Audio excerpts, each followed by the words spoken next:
Chapter 4లో 4 3 12 4 7 28 అంటే టోటల్గా 17 sections ఉంటాయి. 17 సెక్షన్స్లో ఏముంటాయంటే బడులు టీచర్ల యొక్క బాధ్యత, బడులు అంటే అన్ని బడులకు సంబంధించినవి, అలాగే టీచర్ల యొక్క బాధ్యతలు ఉంటాయి, ఇంకా ఎక్కువ ఉంటాయి. ఓకేనా? అలాగా ఒక్కొక్కటి నేర్చుకుందాం. సెక్షన్ 12 చాలా ఇంపార్టెంట్. మన ఎడ్యుకేషన్ సంబంధించి అన్ని సెక్షన్లు ఇంపార్టెంటే. దానిలో 12(1) అలాగే క్లాజ్ 1లో సబ్ క్లాజ్ సి. ఇందులో క్లాజ్ సిలో సబ్ క్లాజ్ 1లో సెక్షన్ 12 అనమాట. 12(1)(c) గుర్తుపెట్టుకోండి.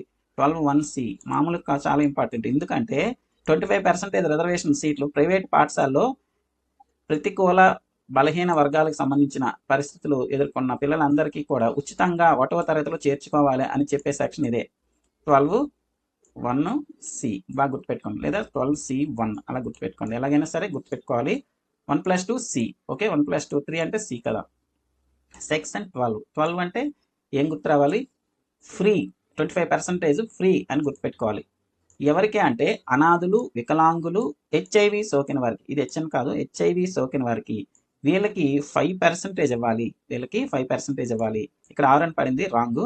నెక్స్ట్ ఎస్సీ పిల్లలకు 10% రిజర్వేషన్ కల్పించాలి. అలాగే ఎస్టీ పిల్లలకు 4% రిజర్వేషన్ కల్పించాలి. ఓబీసీ వాళ్ళకి 6% రిజర్వేషన్ కల్పించాలి. చాలా ఇంపార్టెంట్, చాలాసార్లు అడుగుతున్నాడు, మళ్ళీ మళ్ళీ అడుగుతున్నాడు. ఇవే రిజర్వేషన్స్ గుర్తుపెట్టుకోండి.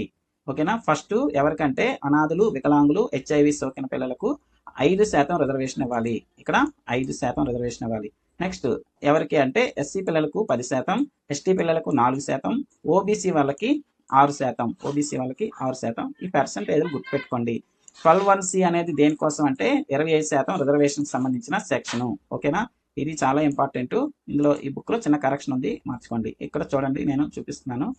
సో ఇక్కడ మనం వెబ్సైట్లో తీసుకున్న అది ఎలిమెంటరీ అంటే eligibility of children for admission under section 12(1)(c). ఇక్కడ చూడండి, 12(1)(c)లో యాక్ట్లో shall be determined under rule number 9. చూడండి, ఇది కూడా గుర్తుపెట్టుకోండి. Rule number 9 Andhra Pradesh rights of children to free and compulsory education rules 2001-10 ప్రకారం రీడ్ విత్ జీఓఎంఎస్ నెంబర్ 63. ఈ జీవోలు కూడా ఈ మధ్య అడుగుతున్నారు, అందుకే ఈ క్లిప్ తీసుకొచ్చాను.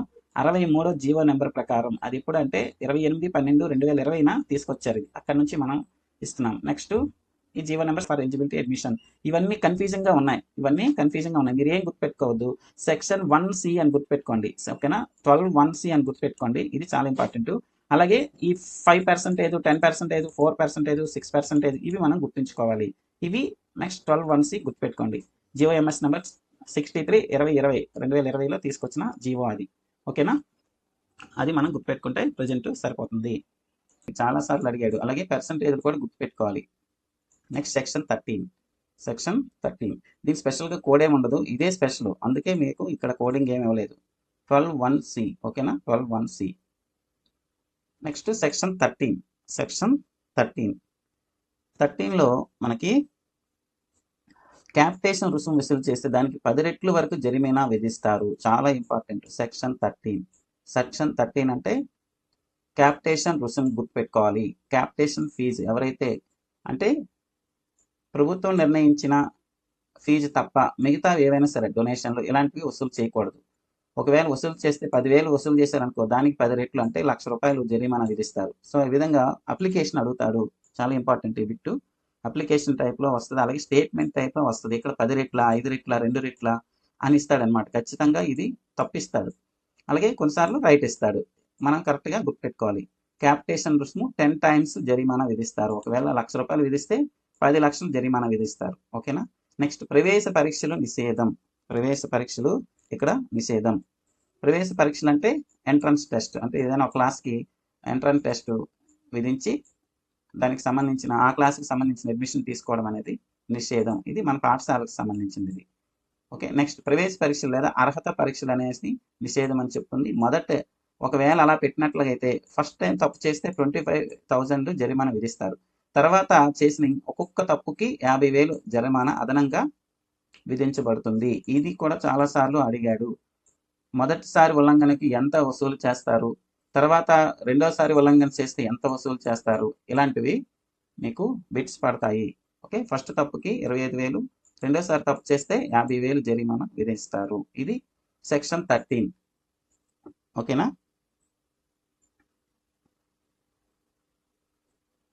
సో దీన్ని ఎలా మనం గుర్తుంచుకోవాలి? సెక్షన్ 13 అంటే ఎం, ఇంగ్లీష్లో ఎం. ఇక్కడ పి ఫర్ ప్రవేశ పరీక్ష అనుకోండి, ఎంట్రన్స్ టెస్ట్ ఎంఈసి. ఈ గ్రూప్ గుర్తుపెట్టుకోండి, ఎంఈసి గ్రూప్ ఉంటుంది. ఎంట్రన్స్ టెస్ట్ నిషేధం, క్యాపిటేషన్ ఫీజు నిషేధం. ఓకేనా? ఎంఈసి గ్రూప్ గుర్తుపెట్టుకుంటే మీకు ఈజీగా ఉంది. ఎం అంటే 13లో ఈ అంటే ఎంట్రన్స్ టెస్ట్లు నిషేధం, అలాగే క్యాపిటేషన్ రుసుము కూడా నిషేధం. మరి అవి కానీ విధిస్తే జరిమానా ఎలా అనేది కూడా గుర్తుపెట్టుకోవాలి మీరు. ఓకేనా? క్యాపిటేషన్ ఫీజు రుసుము వసూలు చేస్తే 10 రెట్లు. ఓకేనా? C10 అంటే 10 టైమ్స్. అలాగే ఎంట్రన్స్ టెస్ట్ విధిస్తే ఫస్ట్ సారి అయితే 25,000 కట్టాలి జరిమానా. అలాగే నెక్స్ట్ టైము ప్రతి తప్పుకి కూడా 50,000 జరిమానా కడుతూ ఉండాలి. ఈ విధంగా సెక్షన్ 13 అనేది చాలా ఇంపార్టెంట్, ఎక్కువగా అడుగుతున్నాడు. నెక్స్ట్ సెక్షన్ 14, వయస్సు ధృవీకరణ పత్రం లేదన్న కారణంగా బడిలో ప్రవేశాన్ని తిరస్కరించకూడదు. ఇంతకుముందు మనం టీసీ లేదన్న కారణంగా తిరస్కరించకూడదు అని చెప్పాం. ఇక్కడ వయసు ధృవీకరణ పత్రం అంటే ఏజ్, పలానంత ఏజ్ అనుంది మీకు, అది ప్రూఫ్ లేదు అని మనం ప్రవేశాన్ని తిరస్కరించకూడదు అనమాట, అంటే అడ్మిషన్ని తిరస్కరించకూడదు. సో ఈ విధంగా సెక్షన్ 14 అనేది no denial without age appropriate certificate. ఓకేనా? లేదా బర్త్ సర్టిఫికేట్ అని కూడా చెప్పుకోవచ్చు. దీన్ని వయసు ధృవీకరణ పత్రం అంటే ఇది బర్త్ సర్టిఫికేట్. అది లేదన్న కారణంగా బడిలో ప్రవేశాన్ని తిరస్కరించకూడదు. ఇది సెక్షన్ 14.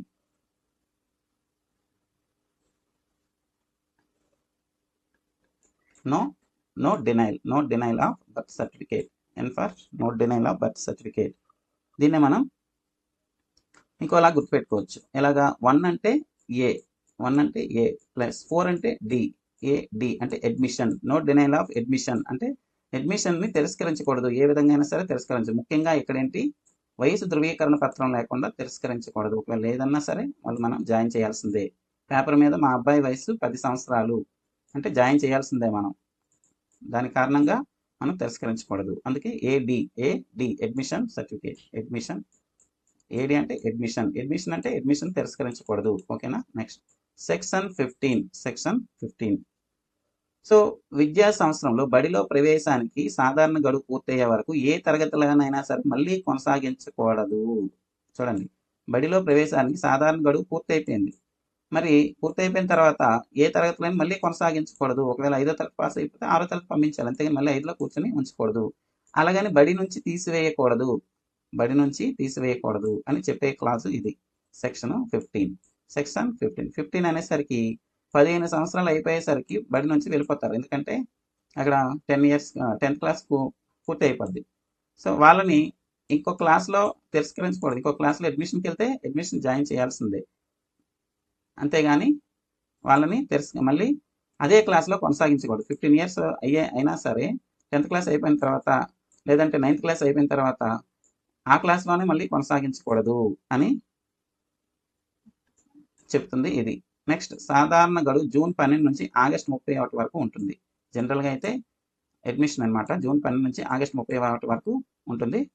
కొన్నిసార్లు గవర్నమెంట్ ఎక్స్టెన్షన్ సెప్టెంబర్ వరకు కూడా ఎక్స్టెన్షన్ చేస్తుంది. సో ఇక్కడైతే మనకి ఆగస్ట్ 31 ఇచ్చాడు కనుక ఇదే మనం గుర్తుపెట్టుకోవాలి.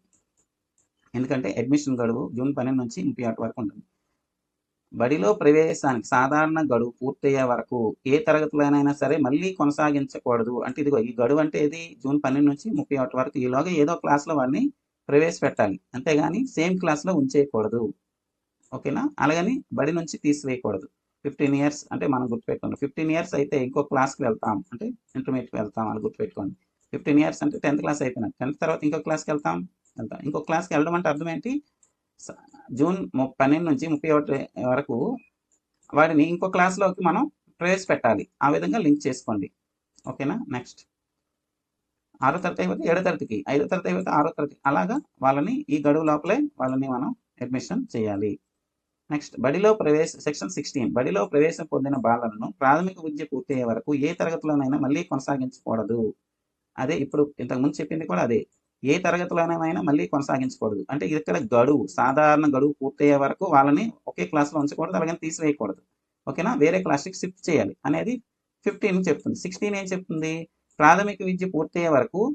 ప్రాథమిక విద్య అంటే ఏంటి, 8th క్లాస్ వరకు. జనరల్గా అయితే 8th క్లాస్ వరకు ఇక్కడ చట్టం ప్రకారం. వాడిని తీసివేయకూడదు, అలాగని ఒకే క్లాస్లో 2 సార్లు ఉంచకూడదు.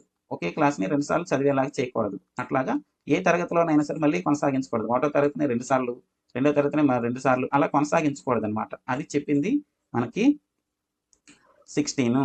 ఓకేనా. సో 16 ఇయర్స్ అయిపోయావు కనుక వాటిని తీసివేయాలి అని గుర్తుపెట్టుకోండి. 16 ఇయర్స్ పూర్తి అయిపోయాయి అంటే మరి క్లాస్ ఇది స్కూల్ నుంచి ఆ ఇయర్ సంబంధించిన వ్యక్తులు ఉండరు. అంటే 16 సంవత్సరాలు అయితే ఇంటర్మీడియట్కి వెళ్ళిపోవాల్సిందే, ఇక్కడ కొనసాగించకూడదు. ఓకేనా. ఇక్కడ ప్రాథమిక విద్య అయిపోయింది, సో ఇంటర్మీడియట్ విద్యకి వెళ్ళాలి. 16 సంవత్సరం వచ్చేసరికి ఇంటర్మీడియట్ విద్యకి వెళ్ళాలి అని గుర్తుపెట్టుకోవడానికి ఇది మాత్రం చెప్తున్నాను. 15 ఇయర్స్ అనేసరికి 10th అయిపోయింది, నెక్స్ట్ క్లాస్కి వెళ్ళాలి, అంతేగాని తీసేయకూడదు, వాడిని నెక్స్ట్ క్లాస్కి పంపించాలి. ఓకేనా. నెక్స్ట్ 16 ఇయర్స్ అయ్యేసరికి మరి స్కూల్ ఏజే ఉండదు, ఇది నెక్స్ట్ ఇంటర్మీడియట్కి వెళ్ళిపోవాలి, అక్కడే కొనసాగించకూడదు. అంటే ప్రాథమిక విద్య పూర్తి అయిపోయింది కనుక 16 ఇయర్స్ అయిపోయింది కనుక ఇంటర్మీడియట్కి వెళ్ళిపోవాలి, బడి నుంచి తీసేయకూడదు, నెక్స్ట్ ఇంటర్లో ప్రవేశపెట్టాలి. సో ఈ విధంగా ఈ రెండు కూడా లింక్ చేసుకోండి, దగ్గరగా ఉన్నాయి. ఇక్కడేమో గడువు, ఇక్కడ టైం సెన్స్ ఇక్కడ ఉంది, ఇక్కడేమో క్లాస్ సెన్స్ ఉంది. ఓకేనా. ఒకే క్లాస్లో 2 సార్లు కొనసాగించకూడదని చెప్పే రిటెన్షన్ అంటారు, దాన్ని మనం ఇంగ్లీష్లో రిటెన్షన్ అంటాం. రిటెన్షన్ తెలియచేసే సెక్షన్ ఏది అంటే సెక్షన్ 16. సో కొనసాగించకూడదు, ఒకే క్లాస్లో కొనసాగించకూడదు, మరియు అలాగని వాటిని తీసివేయకూడదు, అంటే బడి నుంచి రిమూవల్ చేయకూడదు, నెక్స్ట్ క్లాస్కి పంపించాలి. సెక్షన్ 17 అని చాలా ఇంపార్టెంట్ మనకి ఆర్టికల్స్లో, అంటే రాజ్యాంగంలో ఆర్టికల్స్లో కూడా ఆర్టికల్ 17 చాలా ఇంపార్టెంట్. ఇక్కడ కూడా సేమ్ అంతే. పిల్లలను శారీరకంగా శిక్షించడం, మానసికంగా వేధించడం అలాంటివన్నీ నిషేధం. దీనికి విరుద్ధంగా ప్రవర్తించిన వారు శిక్షార్హులు, అంటే వాళ్ళకి శిక్ష విధించబడుతుంది.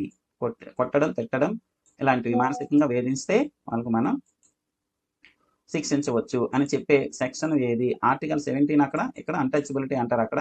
ఇక్కడేమో ఆర్టికల్ 17 అన్టచబిలిటీకి సంబంధించింది, ఇక్కడేమో శారీరకంగా మానసికంగా వేధించడం అనేది నిషేధించారు. ఓకేనా. నిషేధించారు, విరుద్ధంగా ప్రవర్తిస్తే శిక్ష విధిస్తారు అని చెప్పే ఆర్టికల్ 17.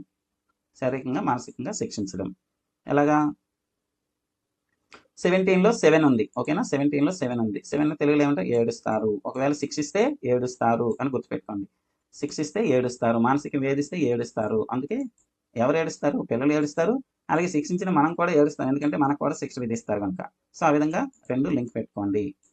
నెక్స్ట్ సెక్షన్ 18 పాఠశాలల గుర్తింపు అనేది ఇక్కడ చాలా ఇంపార్టెంట్. సెక్షన్ 18 ఆర్ అంటే 18 ఆర్ ఫర్ రికగ్నిషన్ చాలా ఇంపార్టెంట్.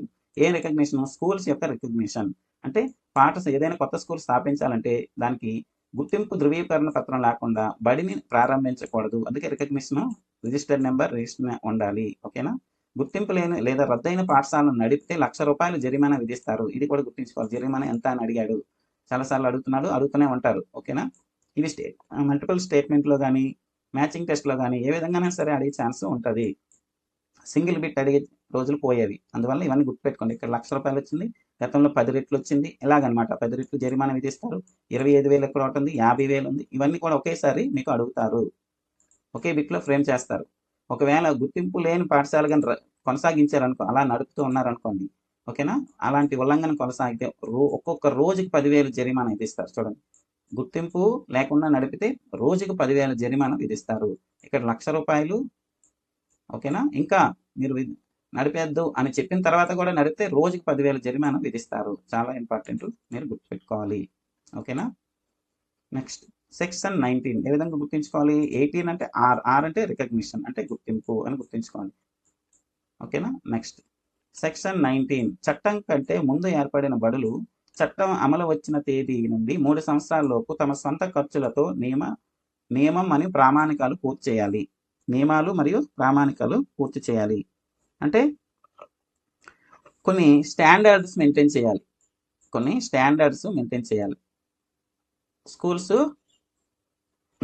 స్కూల్స్ ఏర్పడ్డాయి. సపోజ్ ఇది చట్టం అంటే ఏ చట్టం? ఆర్టీ యాక్ట్ 2009 చట్టం. దీనికంటే ముందు కూడా పాఠశాలలు ఉన్నాయి కదా, దీనికంటే ముందు కూడా పాఠశాలలు ఏర్పాటు చేయబడి ఉన్నాయి. సో ఆ పాఠశాలలన్నీ కూడా 3 సంవత్సరాలలోపు ఈ చట్టంలో ఉన్న నియమ నిబంధనల ప్రకారం స్టాండర్డ్స్ మెయింటైన్ చేయాలి. అదొక్కటే గుర్తుపెట్టుకోండి. కొన్ని నియమాలు ప్రామాణికాలు ఖచ్చితంగా పూర్తి చేయాలి తమ సొంత నిధులతో. సో ఎస్ అంటే ఏంటి? S19 అంటే ఎస్ అంటే 19 స్టాండర్డ్స్ అని గుర్తుపెట్టుకోండి. ఎస్ ఫర్ స్టాండర్డ్స్ అంటే ప్రామాణికాలు. ఏంటి ప్రామాణికాలు అంటే ఆ స్కూల్స్ కొన్ని నియమాలు ప్రామాణికాలు పాటించాలన్నమాట. ఓకేనా? ఎప్పుడు 3 సంవత్సరాల లోపు, అంటే చట్టం అమలు వచ్చిన 3 సంవత్సరాల లోపు. 19 ఫర్ ఎస్ ఫర్ స్టాండర్డ్స్ అని గుర్తుపెట్టుకోండి. నెక్స్ట్ సెక్షన్ 20లో షెడ్యూల్ సవరణలకు అధికారం ఉంది. ఎవరికి అధికారం ఉందో చెప్తాను. సెక్షన్ 20 ఏం చెప్తుందంటే షెడ్యూల్, ఒకే ఒక షెడ్యూల్ ఉంది మనకి, ఒకే ఒక షెడ్యూల్, దాన్ని సవరణ అధికారం ఉంది అని చెప్పేది ఈ యొక్క 20. ఓకేనా? 20. నెక్స్ట్ 20 అంటే టీ. ఈ టీకి దీనికి లింక్ పెడదాం, చూద్దాం. ఓకేనా? 20 అంటే ఇంగ్లీష్లో టీ అంటాం. కేంద్ర ప్రభుత్వ ప్రకటన ద్వారా కానీ ప్రామాణికాల్లో ఏదైనా తొలగించడం లేదా కొత్తగా చేర్చడం. చూడండి, తొలగించడం అంటే టు రిమూవల్. అలాగే కొత్తగా యాడ్ చేయడం టు యాడ్. ఓకేనా? గుర్తుపెట్టుకోండి. టు రిమూవల్, టు యాడ్ అనేసరికి ఏం గుర్తు రావాలి? టీ గుర్తు రావాలి. టీ అంటే ఏంటి? సెక్షన్ 20. టీ అంటే సెక్షన్ 20. T20లో తొలగించడం అలాగే చేర్చడం ఎప్పటికప్పుడు జరుగుతూ ఉంటాయి. T20 క్రికెట్లో బాగా ఆడితే ఉంచుతారు, లేదంటే తొలగిస్తారు. షెడ్యూల్ని కూడా ఇలా సవరించవచ్చు. ఓకేనా? కేంద్ర ప్రభుత్వం ఒక ప్రకటన ద్వారా సవరించవచ్చు అని చెప్పింది ఈ సెక్షన్ 20. ఓకేనా? షెడ్యూల్ సవరణకు అధికారం ఇస్తుంది. నెక్స్ట్ ఏపీలో పేరెంట్ కమిటీ లేదా పేరెంట్ మానిటరింగ్ కమిటీస్ ఉంటాయి. తరగతికి 3 చొప్పున ఉండాలి. ఈ కమిటీలో తరగతికి 3 చొప్పున ఉండాలి. పేరెంట్ కమిటీ గురించి కూడా సెక్షన్ 20లోనే వివరించబడింది. అందులో బలహీన వర్గాలకు సంబంధించిన ఒకరు, ప్రతికూల వర్గానికి చెందిన వారు ఒకరు, ఈ ఇద్దరిలో ఒకరు మహిళ ఉండాలి. జనరల్గా ఎవరైనా ఒకరు ఉండొచ్చు. ఓకేనా? Next section 21. ఆ సెక్షన్ 21 యాజమాన్య కమిటీల గురించి చెప్పాయి. పేరెంట్ కమిటీ కదా అది, ఇప్పుడు దీన్ని యాజమాన్య కమిటీల గురించి చెప్తుంది. ఎస్ఎంసి ఏర్పాటు చేయాలి అని చెప్పింది 21 అంటే యు అంటే అడల్ట్స్. ఇక్కడ యూనియన్. స్కూల్ మేనేజ్మెంట్ అంటేనే యూనియన్ అంటే కమిటీకి సంబంధించింది. యూనియన్ అని గుర్తుపెట్టుకోండి. యూ ఫర్ యూనియన్ అంటే మేనేజ్మెంట్. ఎస్ఎంసీలను ఏర్పాటు చేయాలని చెప్తుంది. ఇందులో 75% తల్లిదండ్రులు ఉండాలి, 25% ప్రజాప్రతినిధులు ఉండాలి, ఉపాధ్యాయులు, పిల్లలు, ఇతర సభ్యులు కూడా ఉండొచ్చు. మొత్తం సభ్యుల్లో 50% మహిళలు ఉండాలి. చైర్మన్ విద్యార్థి యొక్క తల్లి, తండ్రి, కన్వీనర్, ప్రధానోపాధ్యాయులుగా వ్యవహరిస్తారు. చైర్మన్గా విద్యార్థి యొక్క తండ్రి లేదా తల్లి వ్యవహరిస్తారు. కన్వీనర్ ఏమో ప్రధానోపాధ్యాయులుగా వ్యవహరిస్తారు. చూడండి, ప్రతి లైన్ ఇంపార్టెంట్. ప్రతి లైన్ మీద కూడా బిట్టి వచ్చేసింది. స్కూల్ మేనేజ్మెంట్ కమిటీస్ ఇందా మనం చెప్పుకున్న సెక్షన్ 20లో పేరెంట్ కమిటీ ఉంది. ఇది ఎస్ఎంసి కమిటీగా ఇప్పుడు మార్క్ చేశారు. ఈ రెండు కూడా ఒకటే ప్రజెంట్, కానీ మనం చదువుకోవాలి. చట్టంలో ఉంది కనుక చదువుకోవాలి. పేరెంట్ కమిటీలు వేరేగా, ఎస్ఎంసి కమిటీలు వేరేగా చదువుకోవాలి. ప్రజెంట్ ఇది ఒకటే రన్ అవుతుంది. ఓకేనా? నెక్స్ట్ ఈ పేరెంట్ కమిటీ యొక్క ఈ ముగ్గురే ఈ ఎస్ఎంసి ఎన్నికల్లో మనకు ఉపయోగపడతాయి. ఓకేనా? ఆ రూలే మనకి ఎస్ఎంసి ఎన్నికల్లో ఉపయోగపడతాయి. స్కూల్ మేనేజ్మెంట్ కమిటీ గురించి క్లారిటీగా నేర్చుకోవాలి. ఓకేనా? స్కూల్ మేనేజ్మెంట్ కమిటీ అని సార్ సెక్షన్ 21 గుర్తు రావాలి. You for union. అలాగే 75% తల్లిదండ్రులు ఉంటారు, 20% ప్రజాప్రతినిధులు ఉంటారు. ఓకేనా? ప్రజాప్రతినిధులు మొత్తం 100% అయిపోయింది. అయితే ఇంకా ఉపాధ్యాయులు, పిల్లలు, ఇతర సభ్యులుగా కూడా ఉండాలి. ఇతర సభ్యులు కూడా మనం అందులో పెట్టుకోవచ్చు. నెక్స్ట్ మొత్తం సభ్యుల్లో 50% మహిళలు ఉండాలి. ఇప్పుడు ఈ 100% ఉన్న సభ్యుల్లో 50% మహిళలే ఉండాలి. నెక్స్ట్ చైర్మన్గా ఎవరు ఉండాలంటే విద్యార్థి యొక్క తల్లి లేదా తండ్రి ఉండాలి. కన్వీనర్గా ఎవరు ఉంటారంటే ప్రధానోపాధ్యాయుడు ఉంటాడు. అంటే హెడ్ మాస్టర్ ఉంటాడు. సో ఈ విధంగా చైర్మన్, ప్రధానోపాధ్యాయుడు ఏంటి, పోస్ట్ ఏంటి, కన్వీనర్ ఎవరు, ఎలాగ అడుగుతారు. Next section 22. మరి ఎస్ఎంసీ అయింది కదా, దానికి బాధ్యతలు అనేవి ఇక్కడ ఉంటాయి. ఈ రెండు ఒకసారి గుర్తుపెట్టుకోండి. 21, 22 అనేది ఎస్ఎంసీకి సంబంధించింది. బాధ్యతలు అంటే విధులు, డ్యూటీస్. బాధ్యతలు పాఠశాల అభివృద్ధి ప్రణాళిక తయారు చేసి సిఫార్సు చేయడం అనేది ఎస్ఎంసీ యొక్క బాధ్యత. పాఠశాల నిర్వహణ పర్యవేక్షించడం ఎస్ఎంసీ బాధ్యత. బడి పనితీరు పర్యవేక్షణ ఎస్ఎంసీ బాధ్యత. వివిధ వనరుల ద్వారా వచ్చిన నిధుల వినియోగాన్ని పర్యవేక్షించడం కూడా దీని బాధ్యత. ఇప్పుడైతే ఏకంగా వాళ్ళకే నిధుల ఖర్చు కూడా వాళ్ళకే ఇప్పుడు అప్పచెప్పారు. అప్పుడు పర్యవేక్షించే వాళ్ళు ఒకప్పుడు, కానీ ఇప్పుడు నిధుల ఖర్చు కూడా ఈ ఎస్ఎంసీ సభ్యులకే ఇప్పుడు అప్పచెప్పబడింది. అలాగే కొన్ని సిఫార్సు చేసిన ఇతర విధులు నిర్వహణ, కొన్ని ఇంకొక ఇతరమైన విధులు, సపోజ్ అడ్మిషన్స్ అని, డ్రాప్ అవుట్స్ లేకుండా చేయడం అనేది, ఇవన్నీ కూడా ఎస్ఎంసీ యొక్క బాధ్యత. ఎస్ఎంసీ యొక్క ఫార్మేషను ప్లస్ ఎస్ఎంసీ యొక్క బాధ్యతలు, ఈ రెండు కూడా మీరు సెక్షన్ 21, 22ని బాగా గుర్తుంచుకోవాలి. ఓకే, క్లియరా? బాగా చదవండి, ఇంకా అర్థమవుతుంది. సెక్షన్ 23. ఓకే, సెక్షన్ 23 ఉపాధ్యాయ నియామకానికి సంబంధిత అర్హతలు, షరతులు మరియు నిబంధనలు. ఇది మనం సపోజ్ టీచర్ నియామకానికి సంబంధించిన ఏం అర్హతలు ఉండాలి అని చెప్పే సెక్షన్ 23. ఓకేనా, 23. ఓకే, కేంద్ర ప్రభుత్వం నిర్ణయించిన అకాడమిక్ సంస్థ నిర్ధారించిన అర్హతలు ఉన్న వ్యక్తి అంటే ఎన్సిటి, ఇది ఎన్సిటి. ఓకేనా, ఇదేది ఇంకేమనుకోకండి. ఎన్సిటి నిర్వహించిన అర్హతలు ఉంటాయి, అవి ఉన్న వ్యక్తిని ఉపాధ్యాయుడిగా నియమించాలి. దానికి అర్హతలు ఉంటేనే అర్హుడు అని చెప్పే సెక్షన్ ఏది అంటే సెక్షన్ 23. శిక్షణ పొందిన టీచర్లు తగినంత మంది లేని రాష్ట్రాలకు కేంద్రం 5 సంవత్సరాల సడలింపు ఇస్తుంది. సపోజ్ అంతమంది టీచర్లు లేరు అంటే ట్రైన్డ్ టీచర్లు లేరు, అలాంటి ట్రైనింగ్ ఇవ్వడానికి ఒక 5 సంవత్సరాలు కేంద్ర ప్రభుత్వం ఇస్తుంది. ఒక 5 years ఇస్తాం, మీరు టీచర్లని బాగా ట్రైనింగ్ ఇచ్చి తయారు చేసుకోండి అని చెప్తారు. అలాగే ఉపాధ్యాయుల సమస్యలు తొలి పరిష్కార వేదిక అయిన ఎస్ఎంసి అనేది ఇక్కడ విఫలమైతే మండల స్థాయి, జిల్లా స్థాయి కమిటీల ప్రతినిధులకు ఫిర్యాదు చేయవచ్చు అని కూడా ఇక్కడే ఉంది ఒక పాయింట్. ఏంటంటే ఉపాధ్యాయుల సమస్యలు ఉంటాయి కొన్ని, ఒకవేళ ఫస్ట్ ఎవరు తీర్చాలి? ఎస్ఎంసి ఉంది కదా, 21, 22 సంబంధించిన ఎస్ఎంసి ఉంది కదా. ఓకేనా, ఇక్కడే వాళ్ళే ఫస్ట్ సమస్యలు తొలగించాలి. ఒకవేళ తొలగించకపోతే మండల స్థాయి, జిల్లా స్థాయి కమిటీలకి వెళ్ళాలి, ఆ ప్రతినిధులకి ఫిర్యాదు చేసుకోవచ్చు. ఆ పాయింట్ కూడా ఇక్కడే ఉంది. ఉపాధ్యాయులకు సంబంధించిందంతా కూడా 23లో ఉంది, సెక్షన్ 23. ఓకేనా, ఎన్సిటిఈ నిబంధనల అనుగుణంగా అర్హతలు ఉన్న వ్యక్తిని ఉపాధ్యాయుడిగా నియమించాలి అని చెప్పిందే సెక్షన్ 23. సో మరి 2-3 అర్హతలు ఉండాలి ఖచ్చితంగా, ఒకే అర్హత సరిపోదు, 2-3 అర్హతలు ఉండాలి. ఇది కోడింగ్గా గుర్తుపెట్టుకోండి. ఒక్క డిగ్రీ చదివిస్తే సరిపోదు, లేదా ఇంటర్ సరిపోతే సరిపోదు, 2-3 అర్హతలు ఎక్స్ట్రా ఉండాలి. అంటే డైట్ చేయాలి, బీఈడీ చేయాలి, ఇలాంటి అర్హతలు ఉంటేనే ఉపాధ్యాయుడిగా నియమించబడతారు. అలా గుర్తుపెట్టుకోండి. ఉపాధ్యాయుడు నియామకానికి 2-3 అర్హతలు ఉండాలి, 2-3 క్వాలిఫికేషన్స్ ఉండాలి. అలా గుర్తుపెట్టుకోండి. సెక్షన్ 23 లైఫ్ లాంగ్ గుర్తుంటుంది మీకు. ఓకేనా, సెక్షన్ 23 2-3 2-3 అర్హతలు గుర్తుండాలి. ఓకేనా, రైట్. నెక్స్ట్ సెక్షన్ 24 ఉపాధ్యాయులు నిర్వహించాల్సిన విధులు. 24 hours నిర్వహించాలి అని గుర్తుపెట్టుకోండి. 24 hours ఉపాధ్యాయులు తమ విధులని నిర్వహించాలి, లేదంటే జీతాలు ఇవ్వరు. ఓకే, అలా గుర్తుపెట్టుకోండి, గుర్తుంచుకోవడానికే చెప్పాను. 2-3 అర్హతలు ఉండాలి అంటే టీచర్ నియామకానికి సంబంధించిన అర్హతలు, షరతులు, నిబంధనలు. మరి 24 hours పనిచేయకపోతే జీతం లేదు అనుకోండి. ఓకేనా, అలా గుర్తుంచుకోండి.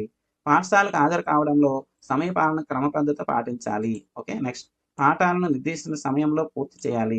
విద్యార్థులు కనీస అభ్యసన స్థాయికి చేరేలాగా శిక్షణ ఇవ్వాలి. ఇవన్నీ ఉపాధ్యాయుడి యొక్క విధులు. తల్లిదండ్రులతో క్రమం తప్పకుండా సమావేశాలు నిర్వహించాలి, ఎస్ఎంసి సమావేశాలు నిర్వహించాలి, తల్లిదండ్రుల కమిటీ మీటింగ్ పెట్టాలి. ఇలాంటివన్నీ కూడా ఉపాధ్యాయుడి యొక్క విధులే.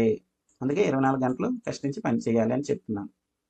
నెక్స్ట్ సెక్షన్ 25 విద్యార్థి ఉపాధ్యాయుల నిష్పత్తి. ఈ చట్టం ప్రకారం విద్యార్థి ఉపాధ్యాయుల నిష్పత్తి ఒక టీచర్కి 30 మంది ఉండాలి, ప్రైమరీ.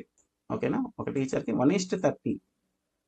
టీచరు ఉపాధ్యాయుల నిష్పత్తి అనేది 1:30. ప్రతికూల వర్గాలకు సంబంధించింది అనుకో 1:25. ప్రతికూల వర్గాలకు సంబంధించిన స్కూల్స్ అయితే 1:25 ఉంటుంది. ఓకేనా, సాధారణంగా 1:30.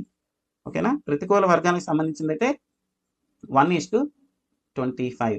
చట్టం అమలు వచ్చిన తర్వాత 6 నెలల్లోపు షెడ్యూల్లో నిర్ధారించిన విద్యార్థులు అవ్వచ్చు, విద్యార్థి ఉపాధ్యాయుల నిష్పత్తి ప్రతి పాఠశాలలో నిర్దేశించిన విధంగా ఉండేలాగా సంబంధిత ప్రభుత్వం లేదా స్థానిక ప్రభుత్వం చూడాలి. అంటే షెడ్యూల్లో ఏం చెప్పారు, 1:30కి మనం ఒక రేషియో ఇచ్చారనమాట. అలా ఉండేలాగా అంటే చూసుకోవాలి. ఎవరు? స్థానిక ప్రభుత్వం లేదా సంబంధిత ప్రభుత్వం, రాష్ట్ర ప్రభుత్వం అన్నమాట, చూసుకోవాలి. అలా చూడమని చెప్పే సెక్షన్ ఏదంటే 25. ఒక క్లాసుకి 25 మంది విద్యార్థులు కాదు, ఒక ఉపాధ్యాయుడికి 30 మంది విద్యార్థులు ఉండాలి అని గుర్తుపెట్టుకోండి. 25 కాదు, 30. విద్యార్థి నిష్పత్తి 1:25 కాదు, 30 అని గుర్తుపెట్టుకోండి. 1:25 కాదు, 30. 25 అనేసరికి ఆ విధంగా గుర్తుపెట్టుకోవాలి. ఓకేనా, నెక్స్ట్ సెక్షన్ 26 టీచర్ల ఖాళీలను భర్తీ చేయడం. మొత్తం ఉపాధ్యాయుల సంఖ్యలో 10% కంటే ఎక్కువ ఖాళీలు ఉంటే సంబంధిత ప్రభుత్వం ఖాళీలను భర్తీ చేయాలి. చూడండి, ఇది ఆర్టీఈ చట్టంలోనే ఉంది. 10% కంటే ఎక్కువ ఖాళీలు ఉండకూడదు. ఒకవేళ ఉంటే వెంటనే టీచర్ పోస్టులు భర్తీ చేయాలి. 10% కంటే ఖాళీలు మించకుండా చూసుకోవాలి. ఓకేనా, 10% కంటే ఖాళీలు మించకుండా చూడాలి అని చెప్పేది జెడ్. జెడ్ అంటే ఆంగ్ల లెటర్లో, ఇంగ్లీష్ ఆల్ఫాబెట్లో జెడ్ తర్వాత ఏముంటాయి? ఖాళీనే. ఓకేనా, ఖాళీనే. టీచర్ ఖాళీగా ఉంటాడు. జెడ్ అక్షరం నేర్పించిన తర్వాత ఖాళీనే. జెడ్ తర్వాత ఏముంటాయి? ఖాళీనే. అక్షరాలు ఏముండదు, ఖాళీ అని గుర్తుపెట్టుకోండి. జెడ్ అంటే జెడ్ తర్వాత ఖాళీనే. టీచర్లు ఖాళీలు భర్తీ చేయాలి, అలా గుర్తుపెట్టుకోవాలి. ఓకేనా, 10% కంటే టీచర్లు ఖాళీలు ఉండకూడదు. వేకెన్సీ అన్నమాట. ఓకేనా, వేకెన్సీస్, వేకెంట్. జెడ్ తర్వాత ఏముంటుంది? వేకెంట్. ఓకేనా, ఖాళీయే ఉంటుంది. వేకెన్సీస్ ఫిల్ చేయాలి. నెక్స్ట్ 27 విద్యేతర పనులకు టీచర్లు పంపడంపై నిషేధం. ఓకేనా, విద్యేతర పనులకు అంటే విద్య తప్ప ఇంకొక పనికి పంపకూడదు. అలా పంపకూడదని చెప్పే సెక్షన్ ఏదంటే 27. కొన్ని సంబంధించిన మినహాయింపులు ఉంటాయి. ఏంటంటే సపోజ్ జనాభా లెక్కలు అవ్వచ్చు, వైపరీత్యాలు అంటే స్టామ్స్ కానీ తుఫాన్లు కానీ ఇలాంటివి వచ్చినప్పుడు ఉపాధ్యాయుల్ని సహాయంగా విధులు నిర్వహించవచ్చు. అలాగే సహాయ విధులు ఏదైనా సరే, ఫైర్ కానీ ఏదైనా సరే విపత్తులు వచ్చినప్పుడు, వైపరీత్యాలు వచ్చినప్పుడు టీచర్లు మనం కొన్ని విధులకి వేయచ్చు. అలాగే ఎన్నికల సమయంలో సంబంధించిన విధులు కూడా నిర్వర్తించవచ్చు. ఇవి తప్ప మిగతా ఎటువంటి పనులకు కూడా టీచర్లు పంపరాదు అని చెప్పే సెక్షన్ 27. 27. ఓకేనా, 27 అంటే బ్యాన్ చేశారు. బ్యాన్ అంటే ఏంటి? విద్యేతర పనులకు పంపరాదు. ఓకేనా, ఇప్పుడు మనం దీన్ని ఎలా గుర్తుపెట్టుకోం? 27 విద్య తప్ప, విద్య అంటే చదువే తప్ప మిగతా 2-3 పనులు అప్పచెప్తే ఏడుస్తారు టీచర్లు. విద్య తప్ప 2-3 పనులు అప్పచెప్పారనుకో టీచర్లు ఏడుస్తారు, ఖచ్చితంగా ఏడుస్తారు. అలా గుర్తుపెట్టుకోండి. మాకేంటో బాధ అనుకుని బాధపడుతూ ఏడుస్తారు. 2-3 పనులు తప్ప ఎక్కువ పనులు చెబితే ఏడుస్తారు. విద్య తప్ప విద్యేతర పనుల టీచర్లపై నిషేధం. సో ఒకవేళ పంపిస్తే ఏడుస్తారు. ఇక్కడ మీకు 17 ఒకటి చెప్పాను, 27 కూడా అలాగే చెప్పాను చూడండి. ఓకే, 6 ఇస్తే ఏడుస్తారు అనేది 17. 27 ఏంటి? ఉపాధ్యాయులకు 2-3 పనులు ఎక్కువ అప్పచెప్పేస్తే ఏడుస్తారు. అలా మీరు రెండు కూడా కంపారిటివ్గా గుర్తుపెట్టుకోండి. ఇంకా మీకు లైఫ్ లాంగ్ ఇవి గుర్తుంటాయి. నెక్స్ట్ 26 అంటే జెడ్ గుర్తు రావాలి. జెడ్ అంటే జెడ్ తర్వాత ఖాళీని, ఖాళీలు భర్తీ చేయాలి. 27 అంటే ఏడుస్తారు. ఏడుస్తారు ఎవరు? ఇక్కడ 2-3 పనులు చెప్తే ఉపాధ్యాయులు ఏడుస్తారు. ఒక జనాభా గణన, వైపరీత్యాలు, సహాయ నిధులు ఇవైనా సరే ఎన్నికలకి ఇవి తప్ప మిగతా ఏ పనులు కూడా బోధనేతర పనులు నిషేధం. ఓకే, నిషేధం. సెక్షన్ 28 ఉపాధ్యాయులు ప్రైవేటు ట్యూషన్స్, ప్రైవేటు బోధనా పనులు చేపట్టరాదు. ఓకేనా, ప్రైవేటు పనులు కూడా అలాగే ప్రైవేట్ ట్యూషన్స్ కానీ ప్రైవేట్ బోధనా పనులు చేపట్టరాదు. ప్రైవేట్గా ప్రైవేట్ స్కూల్స్లో కానీ ప్రైవేట్ పాఠశాలలో కానీ ప్రైవేట్గా ట్యూషన్స్ కూడా చెప్పరాదు అని చెప్పేదే సెక్షన్ 28. ఇక్కడ 8 అంటే నైట్. 8 అంటే నైట్. నైట్ 8 వరకు ట్యూషన్స్ చెప్పరాదు అని గుర్తుపెట్టుకోండి. ఓకేనా, నైట్ 8 వరకు ట్యూషన్స్ చెప్పరాదు. 8 అంటే నైట్. నైట్ 8 వరకు ట్యూషన్స్ చెప్పరాదు అని గుర్తుపెట్టుకోండి. అదే గుర్తొస్తుంది ఆటోమేటిక్గా. నెక్స్ట్ 29 సెక్షన్ 29 సంబంధిత ప్రభుత్వం ప్రకటన ద్వారా అధికారం పొందిన అకాడమిక్ సంస్థలే పాఠ్య ప్రణాళికను కానీ మూల్యాంకన విధానాన్ని కానీ నిర్ధారిస్తాయి. 29 అంటే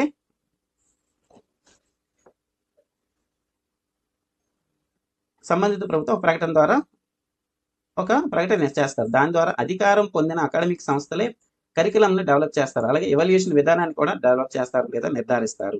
అలా చెప్పేది 29. ఓకేనా, 29. నెక్స్ట్ 30 బోర్డు పరీక్షల నిషేధం. ఎలిమెంటరీ విద్య పూర్తి చేసిన బాలలకు తగిన పద్ధతిలో ధృవీకరణ పత్రాలు అందజేయాలి. బోర్డు పరీక్షల నిషేధం. ఓకేనా, బోర్డు పరీక్షలు నిషేధం. 30 అంటే 30 ఫర్ సర్టిఫికేట్ అని గుర్తుపెట్టుకోండి. సర్టిఫికేట్ అంటే ఏంటి గుర్తురావాలి? సర్టిఫికేట్ గుర్తురావాలి. బోర్డు పరీక్షలు నిర్వహించకుండా జనరల్గా మనం ఫైనల్ ఎగ్జామ్ కండక్ట్ చేసి సర్టిఫికేట్స్ ఇస్తాం, తగిన ధృవీకరణ పత్రాలు ఇస్తాం. యాక్చువల్ అయితే ఎలిమెంటరీ పరీక్షలు బోర్డు పరీక్షలు ఉండవు. ఎందుకు? 10th ఇంటర్మీడియట్కి ఈ బోర్డు పరీక్షలు ఉంటాయి. మిగతా వాళ్ళకి ఏ బోర్డు పరీక్షలు ఉండవు, నార్మల్ పరీక్షలే ఉంటాయి. ఎలిమెంటరీ విద్య పూర్తి చేసిన వాళ్ళకి ఏమంటాం? టీసీ ఇస్తాం. టీసీ అంటే ఇక్కడ రికార్డ్ షీట్ ఇస్తాం అనమాట. 1 to 5th వరకు రికార్డ్ షీట్స్ ఇస్తాం. 6th నుంచి టీసీ అని ఇస్తాం. సో అవి ఇస్తాం. ఓకేనా, మార్క్ షీట్ అలాంటివి బోర్డు పరీక్షల ద్వారా వచ్చిన మార్క్ షీట్ అలాంటివి ఇవ్వరాదు. ఓకేనా, బోర్డు పరీక్షలు నిషేధించకూడదు. దాని అర్థం ఏంటంటే పరీక్ష పాస్ అయితేనే నెక్స్ట్ క్లాస్కి వెళ్తాము అని అర్థం. అది ఇక్కడ ఉండదు. ఓకేనా, బిలో 10th క్లాస్ ఉండదు.